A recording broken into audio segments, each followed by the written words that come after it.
ఇండియాలోనే #1 varicose veins hospital Avis vascular centre. నమస్తే రమగారు. నమస్తే జయ. రమగారు, కృష్ణాష్టమి కూడా ఉంది మనకి శ్రావణ మాసంలోనే. కానీ ఎన్ని పండుగల గురించి మాట్లాడుకున్నాం, పర్వదినాల గురించి కదండి. శ్రావణ మాసం మొత్తం ఏదో ఒక విశిష్టత ఉంటూనే ఉంది. అవును. సో అందులో భాగంగా మనం కృష్ణాష్టమి, కృష్ణ పూజ, శ్రావణ బహుళాష్టమి, గోకులాష్టమి, అర్ధరాత్రి పుట్టాడు కృష్ణ పరమాత్మ. కృష్ణుడు పూజ చేసుకోవటం, ఎవరికి ఎంత శక్తి ఉంటే అంత చిన్న పూజ. కృష్ణాష్టకం చదువుకుని కృష్ణుడికి ఏదైనా, మనకి అబ్బాయి అవేవి లేవు మన దగ్గర, అటుకులు బెల్లం ఉంటే పెట్టుకోవచ్చు నైవేద్యం. అంతే. అటుకులు బెల్లము, పాలు పంచదార, పెరుగు, నెయ్యి, వెన్న, మీగడ ఇవన్నీ పెట్టుకోవచ్చు. ఇంకా నువ్వు చెయ్యి పాలకాయలు, కజ్జికాయలు, ఆకాయలు, ఈకాయలు, కాయపొడి ఏవి కావాలంటే అవి ఏవి పెట్టినా సరే. ఏవి పెట్టలేవు నువ్వు, పుట్టు ఒక గ్లాస్ పాలు పెట్టు, మనస్ఫూర్తిగా దండం పెట్టి పెట్టుకో, చక్కగా పూజ చేసుకుని రంగబల్లులు తీర్చి ఇల్లంతా కృష్ణపాదాలు వేసి బియ్యం పిండిలో చేయి ముంచి ఇలా వేయటం. తర్వాత ఇట్లా అంటాం. అప్పుడు ఓ పాదం, కృష్ణుడి పాదం, బాలకృష్ణుడి పాదాలు వచ్చేలాగా ఇంట్లో పాదాలకి ముగ్గేసుకోవటం. ఇట్లా ఇట్లా గల్లుగల్లుగా ముగ్గేస్తారు.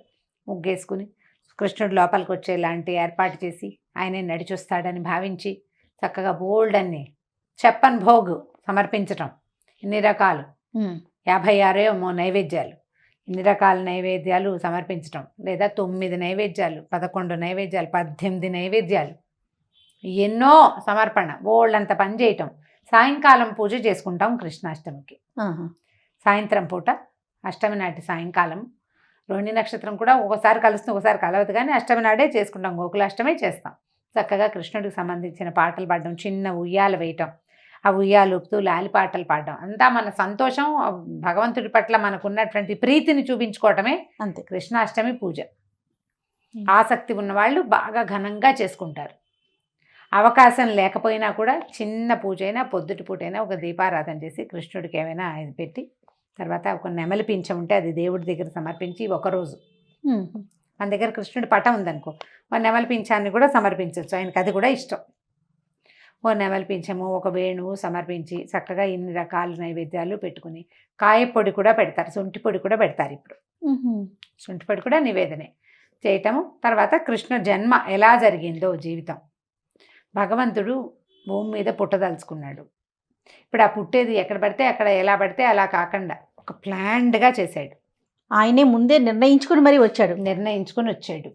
ఇప్పుడు ఇక్కడ ఈ ద్వాపర యుగంలో కృష్ణుడు జన్మించటము వాళ్ళ అమ్మా నాన్నలకి మేలు జరిగిన మేలుతో పాటు ప్రపంచానికి మేలు జరిగింది. సృష్టికి అంటే ప్రపంచానికే జగద్గురువు అయిపోయాడు ఆయన. ఆయన కృష్ణుడు ఇచ్చినటువంటి భగవద్గీత వల్లే ఇంకా భారతదేశంలో ఎంతో కొంత ధర్మం నడుస్తూ ఉంది. అవునండి. భగవద్గీతే మన జీవితాలకి ఆసరా. మనం ఒక సాక్ష్యం చెప్పాలంటే ఇండియన్ పీనల్ కోడ్లో ఉన్నది ఏ విషయం మీద సాక్ష్యం చెప్పాలన్నా భగవద్గీత మీదే ప్రమాణం చేయాలి. మన తాలూకు ధర్మ గ్రంథం జీవితానికి అతి దగ్గరగా ఉండేది.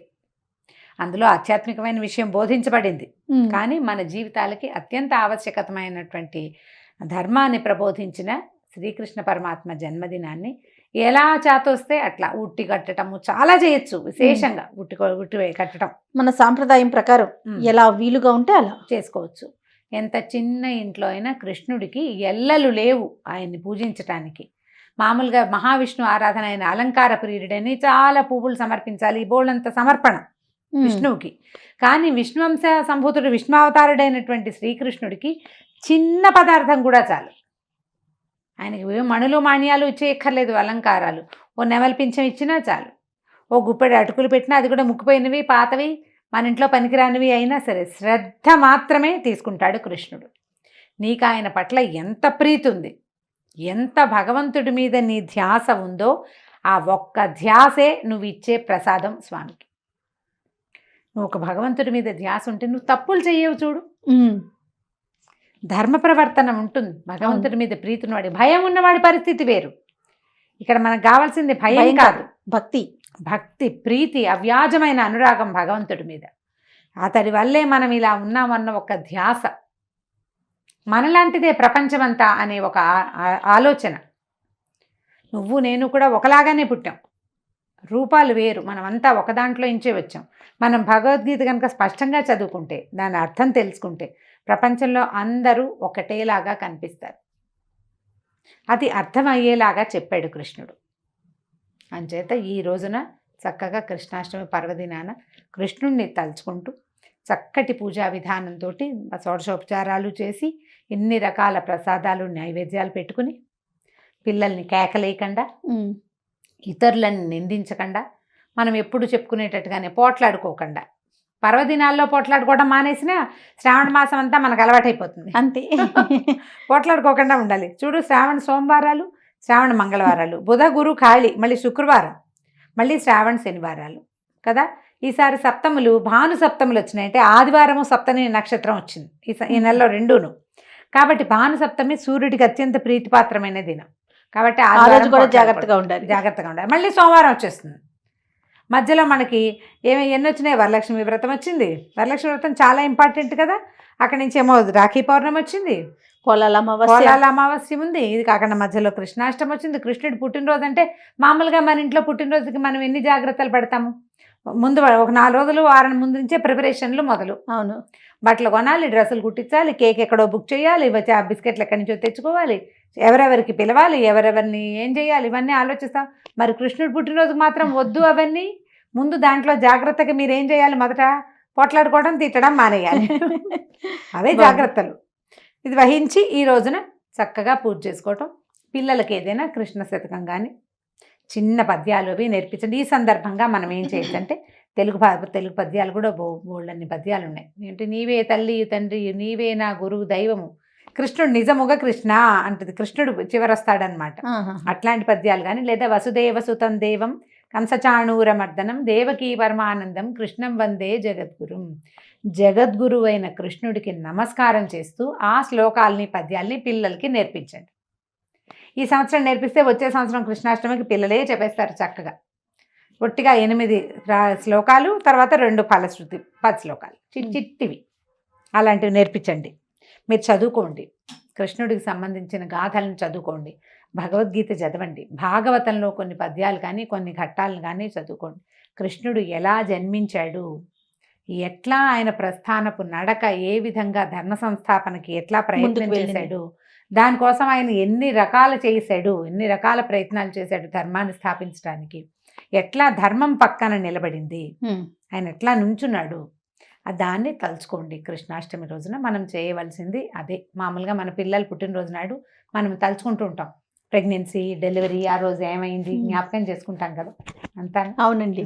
అలాగే ఈ కృష్ణాష్టమి రోజున భగవంతుడు ఏ రకంగా మనుషుల కోసం ఎలా నేల మీదకి దిగాడు. ఒక తల్లికి పుట్టాడు, ఒక రాజకుమారుడిగా పెరగవలసిన వాడు ఒక కటకటాల్లో పుట్టడం, అక్కడి నుంచి పోయి మట్టిలో పొరలాడే, గోధూళిలో పొరలాడవలసిన అవసరం ఆయనకి ఎందుకు వచ్చింది? ఆయన అది ఎందుకు తీసుకున్నాడు? అక్కడికి వెళ్ళాడు. అది కూడా చూడు, భక్తులకి, ఆమె యశోదాదేవి పూర్వజన్మలో భక్తురాలు, ఆమెను కరుణించడానికే అక్కడికి వెళ్ళాడు. ఆ వచ్చిన ప్రతి రాక్షసుడిని సంహరించాడు. దుష్ట శిక్షణ చేస్తూనే ఉన్నాడు చిన్నప్పటి నుంచి.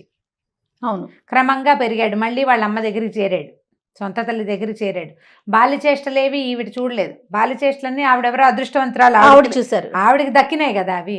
ఇట్లా ఇలా కృష్ణ గాథల్ని తలుచుకోండి, కృష్ణుని లీలా విశేషాలని తలుచుకుని చక్కగా పూజ పరిసమాప్తి చేయండి. ప్రసాదం అందరికీ వినిమయం చేసేందుకు పెద్దగా అవకాశం లేదు కాబట్టి కొంచెం చేసుకోండి. 2 ప్రసాదాలు చేసుకున్నా సరే, చేయలేని స్థితి అలవాటు లేకపోతే ఒక్క గ్లాసెడ్ పాలల్లో కాస్త పటిక బెల్లం కానీ పంచదార బెల్లం కానీ వేసి నైవేద్యం పెట్టుకోండి. ఆరగింపు చేయటం, కృష్ణుని తలుచుకుని చక్కగా కృష్ణాష్టమి జన్మదినాన్ని, కృష్ణుని యొక్క జన్మదినాన్ని హ్యాపీ బర్త్డేగా చేసుకెళ్ళిపోండి ముందుకి. రమగారు, ఈ సందర్భంగా కృష్ణుని యొక్క లీల ఒకటి మన ప్రేక్షకులకు అందిద్దామండి. దామోదర లీల చెప్దాం. అలానే కృష్ణుడు అల్లరివాడు చిన్నప్పటి నుంచి. ఏం చేసేవాడు? వాళ్ళ ఇంటికి వీళ్ళింటికి వెళ్ళిపోతుంటాం. వాళ్ళ ఇంట్లో వెన్న తినేయటం, వీళ్ళ ఇంట్లో పాలు తాగేయటం, వాళ్ళ దూడని పాలకి వదిలేయటం, తను వెన్న తినేసి ఆ వెన్న తీసుకెళ్ళి ఆ ఇంటి ఆవిడ కోడలు మూతికి పూసేసేయటము, పక్కన పడుకున్న వాళ్ళకి జళ్ళు ముడేసేయటము, కోతి పనులు అంతా అల్లరి చేస్తూ ఉండేవాడు బాగా. అయితే వాళ్ళ అమ్మకి అందరూ వచ్చి చెప్తున్నారు ప్రతి వాళ్ళు, ఏమి పిల్లాడు ఇట్లా అల్లరి చేస్తున్నాడు, ఏం పిల్లాడమ్మా, మేము పళ్ళైపోతున్నాం మీ పిల్లాడితోటి, అసలు ఈ ఊళ్ళో ఇంచే వెళ్ళిపోతాం అని. అసలు ఎంత బాగుంటాయి. ఓయమ్మ నీ చిన్ని కుమారుడు, మా ఇంటను పాలు పెరుగు మన నీడమ్మా, ఇలాంటి పద్యాలు. మా ఇంట్లో పాలు పెరుగు బతకనిట్లేదు, పిల్లాడు చచ్చిపోతున్నాం, ఇక్కడి నుంచి వెళ్ళిపోతామన్నారు. అనేసరికి ఆవిడ విసుగు పుట్టింది, పిల్లాడు అల్లరి ఎక్కువైపోయిందని. కేకలేసింది. సరే ఏమైంది, ఈవిడ వెన మజ్జిగ చిలుక్కుంటుంది. మజ్జిగ చిలుకుతుంటే పిల్లాడు గబగబా వచ్చాడు. ఇప్పటికి 4-5 ఏళ్ళ వాడు, తల్లిపాలు తాగే అలవాటు ఉన్నది ఇంకా పోల. రా పాలిద్దు కానీ నాకు అని పిలిచాడు. పిలిచేసరికి వెన్న చిలుకుతున్నాను ఉండు అన్నది. వినలేదు. సరే ఒళ్ళో వేసుకుంది. ఆ వెన్న పక్కన పెట్టింది, ఒళ్ళో పెట్టుకుంది. ఇంతలో ఏమైంది, పొయ్యి మీద పాలు పెట్టింది, పాలు పొంగిపోతున్నాయని ఒళ్ళో ఉన్న పిల్లాడిని దింపేసింది. నిజానికి వీళ్ళకి పాలు అవసరం కాదు, మామూలుగా అన్నం తినేసే పిల్లవాడు. అదొక అలవాటుగా తల్లిపాలు తాగే అలవాటు ఉన్న పిల్లలు ఉంటారు కదా. ఈవిడేం చేసింది, పాలు పొంగిపోతున్నాయని బలవంతంగా ఈ పిల్లాడిని దింపేసింది ఒళ్ళో ఇచ్చి. వెళ్ళు నువ్వు ఉండు అని అనేసరికల్లా ఈవిడ లేచి వెళ్ళిందా, ఈయనకు ఒళ్ళు మండిపోయింది. వెళ్ళిపోయిందని కోపంతో ఏం చేశాడు, పక్కన కర్ర తీసి మజ్జిగ కుండ పగలగొట్టేసాడు. పగలగొట్టేసి ఇంత వెన్న తీసాడు, అందులో మజ్జిగ వెన్న పడింది. వెన్న తీసాడు, అక్కడి నుంచి పట్టుకెళ్ళి కోతి పిల్లలు ఏవో కనపడితే వాటికి తినిపిస్తున్నాడు. ఈవిడ ఆ పాలు దించి వెనక్కి వచ్చేసరికి ఏముంది, ఇల్లంతా మజ్జిగ వెన్న ముద్దలు అక్కడక్కడ తేలుతూ. తీరా కొడుకేడని వెతుక్కుంటే ఓ మూల కూర్చున్నాడు, ఓ గట్టు మీద అక్కడున్న కోతి పిల్లకి వెన పెడుతున్నాడు. వీడి మూతి నిండా వెన్న ఉంది, పిల్లాడి మూతి నిండా కోతికి కూడా పెడుతున్నాడు. ఆయనకు ఒళ్ళు మండిపోయింది. ఇంత పిచ్చెల్లరి చేస్తావు నువ్వు, అందుకే వాళ్ళంతా ఈ ఊళ్ళో నుంచి వెళ్ళిపోతామంటున్నారు. పట్టు నిన్ను ఇట్లా కాదు, నిన్ను కట్టేస్తాను, నువ్వు ఇక్కడ ఉండాలంతే. ఇప్పుడు ఇక్కడ తిన్నావా, పాలు తాగేవు, పొద్దున్న తిన్నావు, పాలు తాగేవు, ఇవన్నంతా తినేసావు, మళ్ళీ వాళ్ళు ఎవరింటికో వెళ్ళి ఏదో ఒకటి చేస్తావు నువ్వు. వాళ్ళతో పడలేకపోతున్నానని ఏం చేసింది, అటు ఇటు వెతికి ఒక తాడు పట్టుకొచ్చింది. మామూలుగా ఈ వెన్న చిలికేటప్పుడు కవ్వాల వాటికి ఇంత పొడుగు తాళ్ళు ఉంటాయి. ఒక 3 చుట్లేసి 2 కొసలు పట్టుకుని ఇట్లా తిప్పడానికి ఆవిడ ఏం చేస్తే ఒక కవ్వపు తాడు తీసి నడువు కట్టి రోల్కేసి కడదాం అనుకుంది. ఈ కట్టబోతే ఆ నడువుకి తిరగటల్లా. ఇంత పిల్లాడు ఎంతున్నాడు, 4-5 ఏళ్ల వాడు, ఎంత బొజ్జ ఉంటుంది, ఎంత కాస్త బొద్దుగా ఉన్నా చిన్న బొజ్జ. ఈ తాడు తిరగదే, ఇంకో తాడు తెచ్చి దీనికి ముడేసింది యశోదాదేవి. మళ్ళీ ముడైపోయింది, ఇంకా రాలా. ఆవిడకి అర్థం కావటల్లా. పిల్లాడు చూస్తే చిన్న పిల్లాడు, వీడి నడుము ఎందుకు తిరగటం లేదు, నడుము బొజ్జ చుట్టూ తిరిగి రావాలి కదా, తాడు రావటలా. ఇంకా తెచ్చింది, ఎన్ని తాళ్ళు తెచ్చినా ఈ నడుము చుట్టూతా తిరగటం లేదు. ఆవిడకి ఆయాసం కోపం వచ్చేసింది. పైగా పని చేసుకుంటూ ఉంది. గబగబా లేచి పాల కోసం వెళ్ళిందే. ఈ హైరానికి ఆవిడ ఎగశ్వాస వచ్చేస్తోంది. ఎప్పటికీ తాడు ముడిపడట్ల, తాడు నడుము తిరగటం లేదనమాట. నడుము తిరిగి రావాలి కదా. ఈ దామ ఉదరుడు కట్టబడినటువంటి బొజ్జ కలిగిన వాడు. ఎంతసేపు ప్రయత్నించినా ఆవిడికి ఆయాసం వచ్చి విసిగిపోయిన తర్వాత అప్పుడు వదిలేశాడు. అమ్మ పాప అమ్మ బాధపడుతోందని ఊరుకున్నాడు. తాడు కట్టనిచ్చాడు. కట్టిన తర్వాత ఏం చేసింది, అక్కడ ఉన్న ఒక రోలు కట్టింది. కదలకుండా కూర్చో ఇక్కడ అని చెప్పి ఆవిడ పని చేసుకోవడానికి వెళ్ళిపోయింది. ఇక తోస్తుందా ఈయనకి, కాసేపు అటు ఇటు చూశాడు. ఆ పిల్ల కోతలు అక్కడ వెన్న తిన్నాయి, అవి వెళ్ళిపోయినాయి. వాటి కోసమని బయలుదేరాడు. అవి రోలు లాక్కుంటున్నాడు తనతో పాటు. రోల్ అంటే బరువైన వస్తువు, మరి చిన్నదిగా ఇంత ఉండదు, కింద పెద్ద మట్టం ఉండి పైకి రోలు ఉంటుంది. ఈ ఊపు ఈ బరువుకి ఆగటానికి కింద మట్టం పెద్దదిగా ఉంటుంది. అవును, అంత పెద్ద దాన్ని లాక్కెళ్ళిపోయాడు. ఆ లాక్కెళ్తూ ఏం చేశాడు, దూరంగా చెట్లు ఏవో ఉంటే ఆ చెట్ల మధ్యలో నుంచి లాగేశాడు. మద్ది చెట్లు ఉన్నాయి అక్కడ 2, చాలా పెద్దవి, పాతవి, ఎప్పటివో ఆ చెట్లు. ఆ చెట్ల మధ్యలోకి వెళ్ళి దూరేశాడు. పిల్లాడు ఎందుకు పాకుండా నడుచుకుంటూ లాక్కొని పోయాడు. మరీ పెద్దగా నడకరాని పిల్లవాడు కాదు, 4 ఏళ్ళు వచ్చినాయి కదా. దాంట్లోంచి అవతలకి వెళ్ళిపోయాక దాన్ని ఇట్లా బలంగా లాగడానికి ప్రయత్నం చేసేసరికల్లా ఆ రోలుకి ఏమైంది, ఆ రోలు మధ్య భాగం ఉంటుంది కదా, అది మధ్యలో ఇరుకుని రోలు అటు ఇటు కాయలు కొసలు ఉంటాయిగా, అవేమో చెట్లకు కాసేసిన చెట్ల మధ్యలో ఉంది. దాన్ని లాగేసరికల్లా చెట్లు భెళ్ళున విరిగి పడిపోయింది. విరిగి పడంగానే ఆ 2 చెట్లలోంచి కుబేరుని కుమారులైనటువంటి నలకూబర మణిగ్రీవులు, 2 మణికంధర్లు, మణిగ్రీవుడే బయటకు వచ్చారు. 2 గంధర్వులు. వాళ్ళు ఎప్పటి నుంచో ఈ మద్ది చెట్లుగా పడున్నారు. నారద మహర్షి శాపం వల్ల ఇలాగా మోటుగా ప్రవర్తించారని చెట్లై పడిపోయి ఉండండి అని శపించాడు. ఆ మద్ది చెట్ల 2 మధ్యలో నుంచి లాగేశాడు. ఇది కాస్త పడిపోయి విరిగి వాళ్ళకి శాపావసానమైంది. కృష్ణుని యొక్క బాల్య లీలలతోటి శాపావసానం జరిగింది. వాళ్ళిద్దరూ వెళ్ళిపోయారు. ఈ పెళ్ళుమని మోత వినబడింది. పిల్లాడికే ఉవ్వమని కేక పెట్టాడు. మరి బాలుడు కదా, పెద్ద కేక పెట్టి ఏడవటం మొదలుపెట్టాడు. వాళ్ళ అమ్మ పరిగెత్తుకుంటూ వచ్చింది. జనాలంతా పెళ్ళాడుతూ, చెట్లు పడిపోతే చిన్న శబ్దం రాదు కదా, అందరూ చేరారు. ఆ చెట్ల మధ్యలో ఉన్న రోలుకి కట్టున్న పిల్లాడు గబగబా ఒడిదిస్తారు.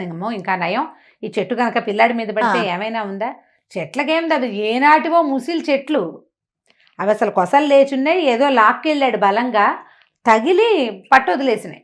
అంతేగాని చెట్లని లేపటం బాలుడు వల్ల అవుతుందా అని అనిపించాలి వాళ్ళకి. అలాంటి విష్ణుమాయలోనే, కృష్ణమాయలోనే వాళ్ళందరినీ ఉంచాడు ఆయన. బాలుడికి ఇలాంటి శక్తి ఏమిటి అని వాళ్ళని ఆలోచించనివ్వాలి. ఇంత పెద్ద రోల్ ని ఎలా తీసుకెళ్లాడు అన్న ఆలోచన కూడా రాలా ఆవిడికి. ఏదో లాక్కెళ్ళాడు అంతే. అంతే. ఆవిడ ప్రతిసారి జరిగింది మర్చిపోతూ ఉండేది. ఆవిడే కాదు, ఆ గోకులంలో ఉన్న వాళ్ళందరూ అంతే. ఒక వాక్యం అనుకుంటారు, అయ్య బాబు ఇంతంత చెట్లు ఎలా లాగేశాడు, ఆ తర్వాత ఇంకేం లేదు. ఆ వాక్యం అవ్వంగానే ఇక తర్వాత వాళ్ళకి ఇది అసాధ్యమని, ఈ పిల్లాడు ఇలా అలా రీజనింగ్లోకి కానీ లాజిక్లోకి కానీ వాళ్ళని వెళ్ళనివ్వాల. ఎప్పుడు ఆ మాయలోనే ఉంచేవాడు. కాబట్టి ఆయన చిన్నప్పుడు అన్ని లీలలు చేశారు. అప్పుడు ఈ పిల్లాన్ని తీసుకొచ్చుకున్నారు, మళ్ళీ అంత భూమి మట్టి తీసి రక్ష పెట్టారు. అయ్య బాబాయ్ కాస్తుంటే ఏమైపోయేది, చెట్టు పడిపోయేది అని చెప్పి తీసుకొచ్చేసారు. ఈ దామోదర లీలనే, దామోదరుడినే మనం కార్తీక దామోదరుడిగా కథ చెప్పుకుంటాం. కార్తీకంలో ప్రార్థించవలసిన వాడు నడుముకి కట్టబడిన తాడు కలిగినటువంటి కృష్ణ పరమాత్మ. కార్తీక మాసంలో దామోదరుడే స్వామినే తలుచుకోవాలి. నామధేయం కార్తీక దామోదరుడు అని చెప్తారు. ఈ లీలని స్మరించుకుంటే కార్తీక మాస ఫలితం లభిస్తుంది. భగవంతుడు భక్తులకి ఎట్లా దొరుకుతాడంటే ఆయన్ని కట్టగలిగే సాధనమే లేదు ప్రపంచంలో. ఆయనకి రూపం లేదు. అటువంటి వాణ్ణి తన ప్రేమతో ఒక తల్లి కట్టేసింది అనమాట.